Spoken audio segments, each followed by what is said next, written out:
নমস্কার, আমি কুন্তন পাল। আমি একজন বিএলও। 2000 আপনারা সবাই জানেন যে 2025 সালে এসআইআর এর কাজ চলছে। তাই এসআইআর এর ফর্ম কিভাবে ফিল আপ করতে হবে, সেই ফর্ম ফিল আপের ধরন এবং ফর্ম ফিল আপ সম্পর্কিত যাবতীয় তথ্য আমি দেওয়ার জন্যে আবার আপনাদের সামনে হাজির হয়েছি। আপনারা দেখে নেন। এটি আমাদের ইনুমারেশন ফর্ম। আমাদের বিএলওদেরকে এই ফর্মটা বিলি করতে হচ্ছে সবাইকে, এবং প্রত্যেকটা লোক দুটো করে ফর্ম পাবেন। প্রত্যেক ব্যক্তি একটা ফর্ম আমাদের কাছে জমা দিবেন, আর একটা ফর্ম আপনারা নিজের কাছে রাখবেন। এবার দেখে নেওয়া যাক ফর্ম ফিল আপের কী কী করতে হচ্ছে। প্রথমেই আপনারা ফর্মটা হাতে পাওয়ার পর দেখে নেবেন যে আপনার এখানে নাম, আপনার এপিক কার্ড নম্বর এবং আপনার ছবি, এই তিনটে জিনিস ঠিক আছে কিনা। অন্য ফর্ম, এক জায়গার ফর্ম আর এক জায়গায় না চলে যায়, সেটা দেখে নেওয়ার দায়িত্ব আপনার। যে আপনি তিনটে জিনিস দেখে নিলেন যে হ্যাঁ, নিশ্চিত হয়ে গেলেন এই ফর্মটা আপনার ফর্ম। এইবার ফিল আপ করার সময় যেটা করতে হবে, প্রথমে দিচ্ছে দেখুন জন্ম তারিখ। জন্ম তারিখ আপনি আপনার প্যান কার্ড, আধার কার্ড, মাধ্যমিকের অ্যাডমিট কার্ড অনুযায়ী যা পাচ্ছেন সেটা দিবেন। তারপর দেখুন আধার নম্বর। আধার নম্বর ঐচ্ছিক বলেছে, আপনি এটা ইচ্ছা করলে দিতেও পারেন, নাও দিতে পারেন। তারপর মোবাইল নম্বর, মোবাইল নম্বর আপনাকে দিতেই হবে।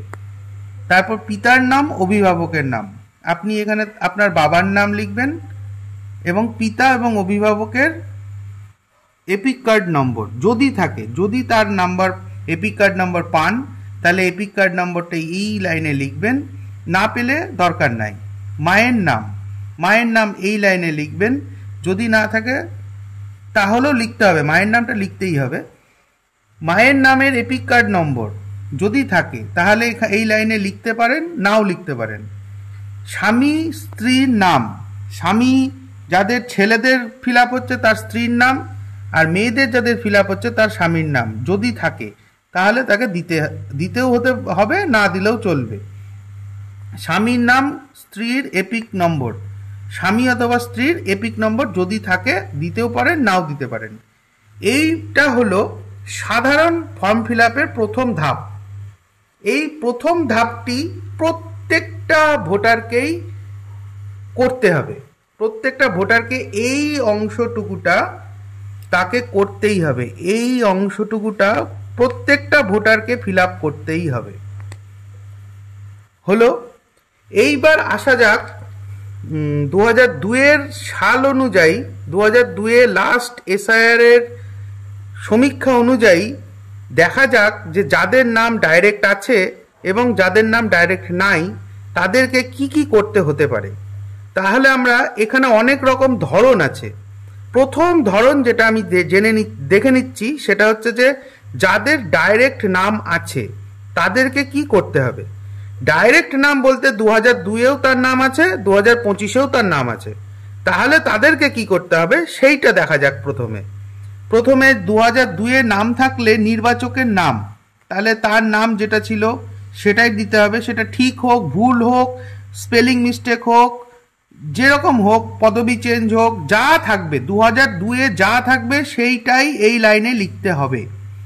এপিক কার্ড নম্বর, এপিক কার্ড নম্বর দেখেন এই যে 2002-এর ভোটার লিস্ট, ভোটার লিস্টের প্রত্যেকের পাশে একটা করে এপিক নম্বর দেওয়া আছে। এই এপিক নম্বরটাই কিন্তু এখানে চলে আসবে।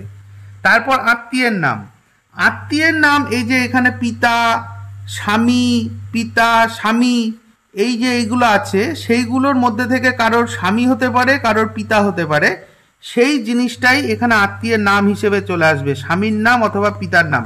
আমি কিন্তু আবার বলছি এটা 2002-এর ভোটার লিস্ট অনুযায়ী কিন্তু এটা ফিল আপ হচ্ছে। সম্পর্ক, স্বামী হলে স্বামী, স্ত্রী, পিতা হলে এখানে বাবা অথবা পিতা। তারপরে আসছে জেলা মুর্শিদাবাদ, রাজ্যের নাম পশ্চিমবঙ্গ, বিধানসভা ক্ষেত্রের নাম, বিধানসভা ক্ষেত্রের নাম প্রত্যেকে 2002-এর লিস্ট যারা পেয়েছেন বিধানসভার নামটি দেওয়া আছে নবগ্রাম। এখান থেকে শুধু নবগ্রামটা উঠে আসবে বিধানসভা ক্ষেত্রের নামের ক্ষেত্রে, নবগ্রাম।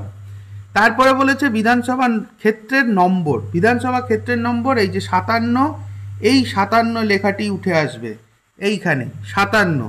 অংশ নম্বর, অংশের দিকে যাবেন, অংশের দিকে গিয়ে দেখবেন 190, সেটা অংশ নম্বর।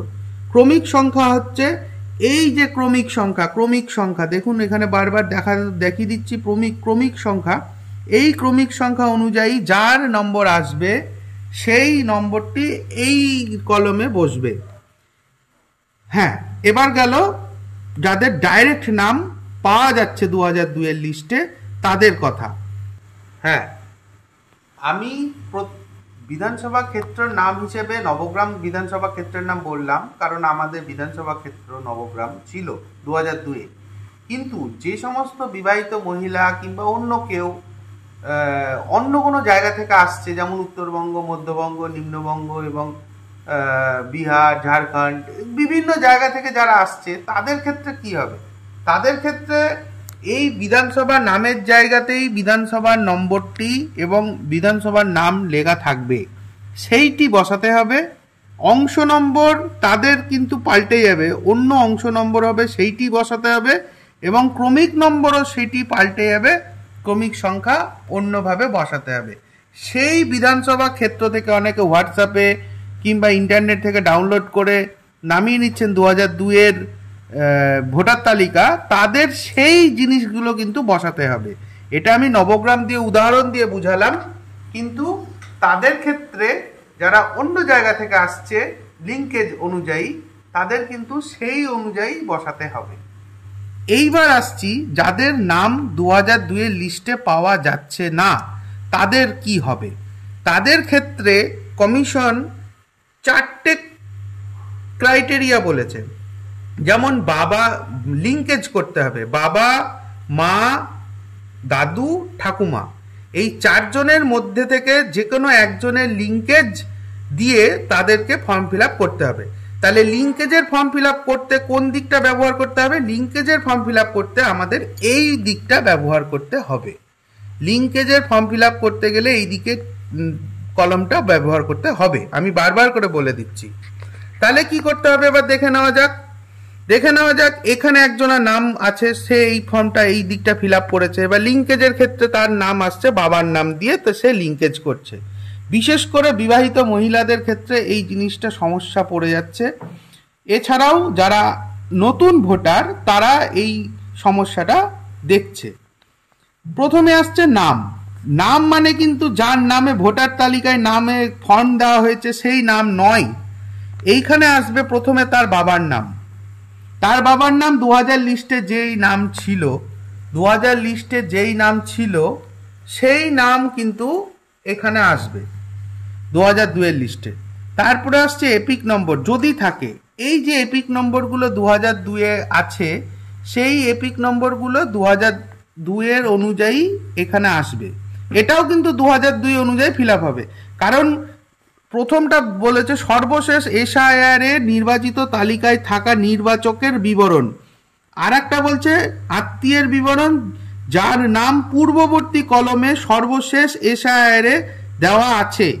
তাহলে দুটোই কিন্তু 2002-এর নিরিখেই ভর্তি ফিল আপ করতে হবে। এপিক নম্বর, আচ্ছা আবার আসি এবার এইখানে এপিক নম্বর যদি থাকে তাহলে এখান থেকে এপিক নম্বর দেখুন এইখানে কিছু ফাঁকা আছে, এইখানে এপিক নম্বর নাই দেওয়া, তাহলে তাদের এপিক নম্বর এখানে আসবে না। কিন্তু যাদের এপিক নম্বর দেওয়া আছে তাদের এপিক নম্বর এখানে আসবে, এপিক নম্বর। এবার আসছে আত্মীয়ের নাম।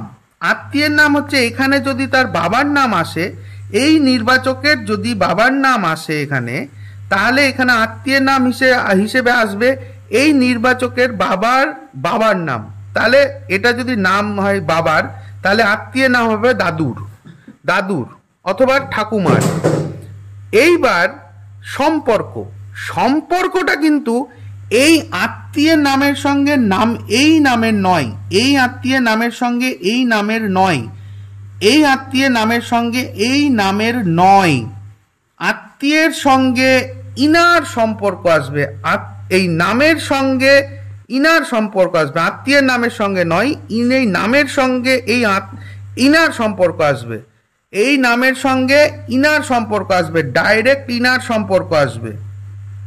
তাহলে সম্পর্কতে এখানে যা আসবে, এখানে যদি মায়ের নাম দিয়ে থাকে তাহলে মাতা, যদি এখানে বাবার নাম দিয়ে থাকে তাহলে পিতা, এখানে যদি দাদুর নাম দিয়ে থাকে তাহলে গ্র্যান্ডফাদার বা দাদু, এখানে যদি ঠাকুমার নাম দিয়ে থাকে তাহলে গ্র্যান্ডমাদার। ইনার নামের সঙ্গে ইনার নামের কিন্তু কোনো যোগ নাই, শুধু দিতে হচ্ছে। জেলা মুর্শিদাবাদ, রাজ্যের নাম পশ্চিমবঙ্গ, বিধানসভা ক্ষেত্রের নাম আবার বলে দিই নবগ্রাম। নবগ্রাম বিধানসভা ক্ষেত্রের নম্বর হচ্ছে 57। অংশ নম্বর 190। ক্রমিক সংখ্যা সেই দাদু ঠাকুমা বাবা মার যে ক্রমিক সংখ্যা যা দিয়ে নির্বাচকের লিঙ্কেজ হচ্ছে, সেই নির্বাচকের লিঙ্কেজের ক্রমিক সংখ্যা 2002 অনুযায়ী। এই হলো আমাদের বেসিক ফর্ম ফিল আপের একটি ধরন। আমরা এটা আপনাদের জনস্বার্থে প্রচারিত করলাম। এরপরেও যদি কোনো জায়গায় কনফিউশন থাকে, আচ্ছা আর একটা জিনিস, যাদের কোনো রকম লিঙ্কেজ নাই, তাদের 2002 নামও নাই, তারা কি করবে? দেখা গেল 2002 নাম নাই, 2002 বাবা মা দাদু ঠাকুমা তাদেরও নাম নাই, তাহলে সে কি করবে? সে কি ভুয়ো ভোটার? নয়, তাকেও একটা প্রসেসের মাধ্যমে এগাতে হবে। কি প্রসেস দেখে নেওয়া যাক। যাদের 2002-এও নাম নাই অথবা বাবা মায়ের লিঙ্কেজও দাদু ঠাকুমার লিঙ্কেজ পাওয়া যাচ্ছে না, তাদেরকে কি করতে হবে? তাদেরকে শুধু এই অংশটা ফর্ম ফিল আপ করতে হবে। এই অংশটা ফর্ম ফিল আপ করার পর তারা সেই ফর্ম জমা দিবে বিএলওর কাছে।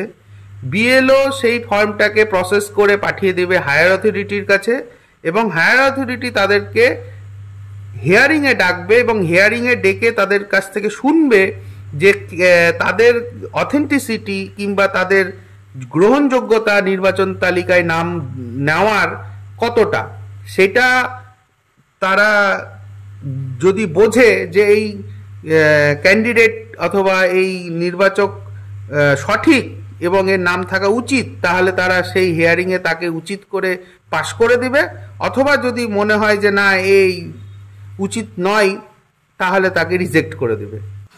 নমস্কার, আপনাদের উপকারে যদি একটুকু আসতে পারি তার জন্যে এইটুকু ভিডিও আমি করলাম।